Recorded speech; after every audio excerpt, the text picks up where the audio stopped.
You might be asking, what in the world did Path of Exile 2 just do? Well, let me tell you.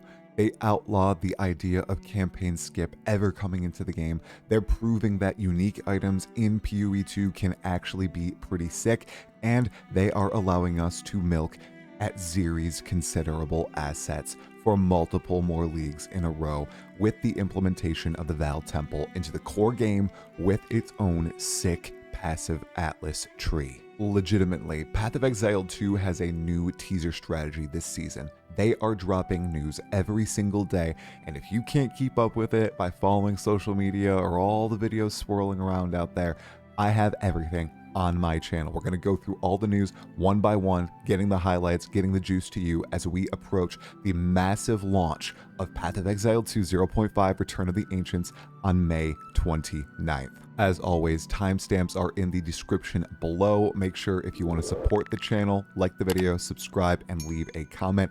Apologies for the voice. It was my birthday yesterday, and there was a lot of screaming and yapping. First up, Grinding Your Games showcased a bunch of the more campaign clues that they are introducing in 0.5, and this introduction is proving campaign skip is never coming to the game. All the stuff they showcased here, the fact that if you follow the river the way that it's flowing, you will always find the red veil.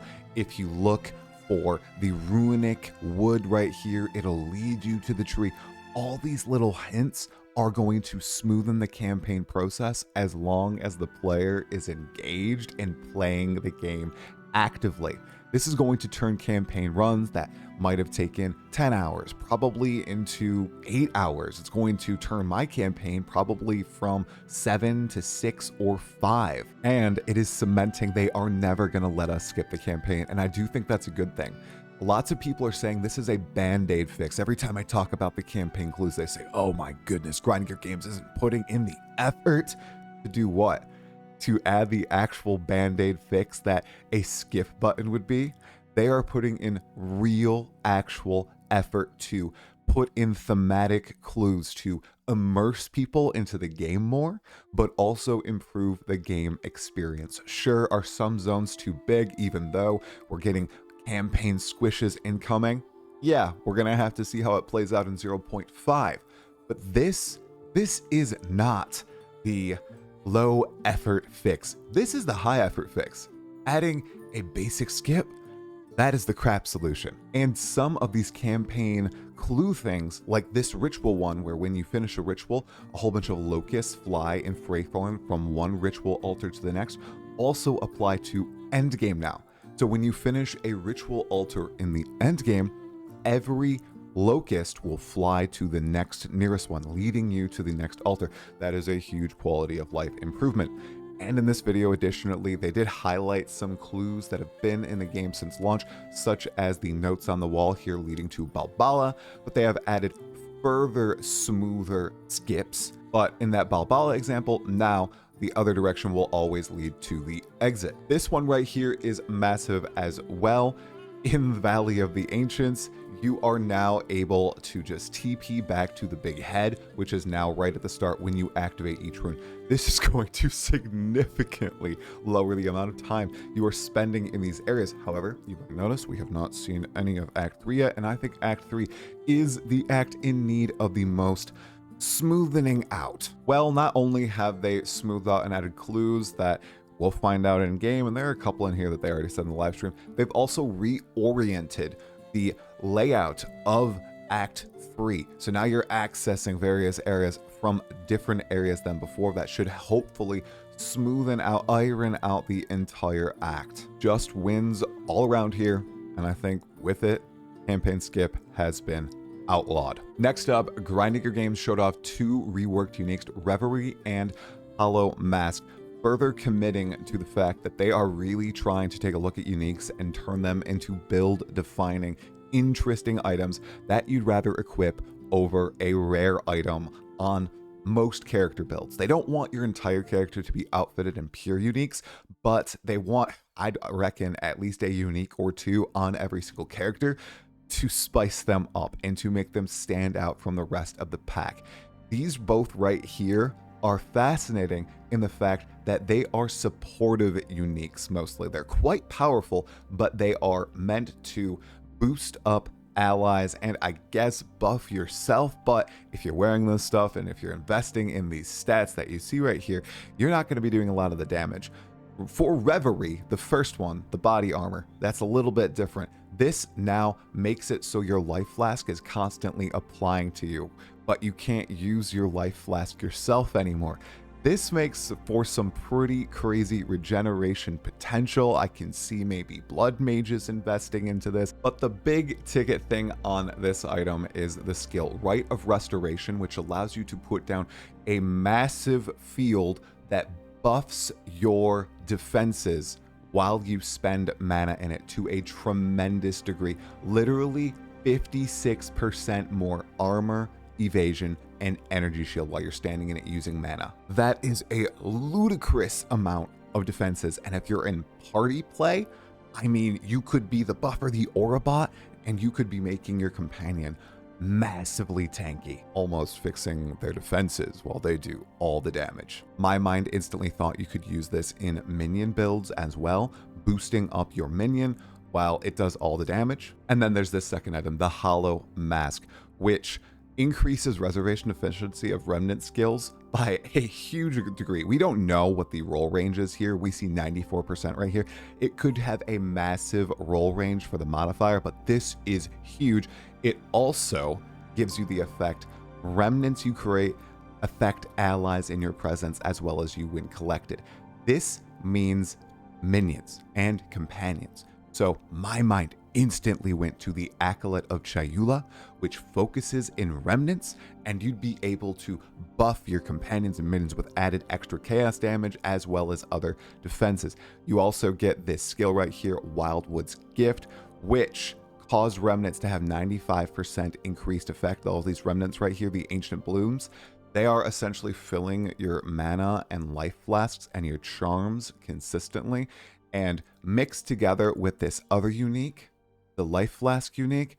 I mean, this is a potent support potential right here. And we all got to remember, Mage Blood is coming into the game.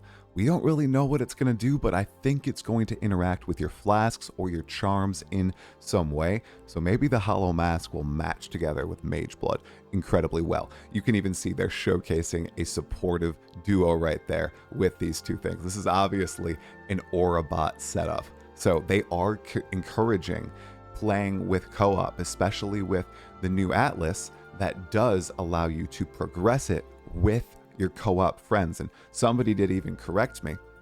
You are able to finish nodes on both Companions Atlas as long as it's one of the static nodes on the Atlas, which is even cooler. Not only are you getting your Atlas passive points, but you're also completing the nodes together. Win for co-op. Very briefly, while we're on the topic of uniques, everybody is so hyped with the showcasing of the new weapons and these uniques.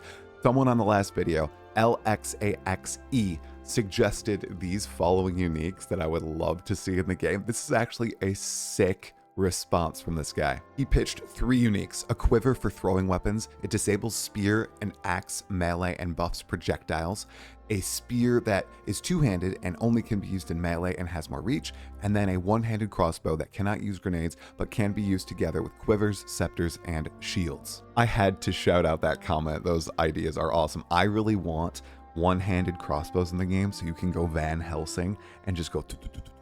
I hope they come into the game if as a unique or maybe a base item, much like we're getting the Trarthan Can in this league. We knew Fate of the Vaal was coming in as a core mechanic in 0.5, but Grinding Gear Games dropped patch notes essentially for its implementation into the game, and some of them are incredibly juicy, including some of the hints at what the Atlas passive skill tree looks like for the Vaal Temple. And I gotta say, GGG, you missed out on something here with Atziri's considerable assets.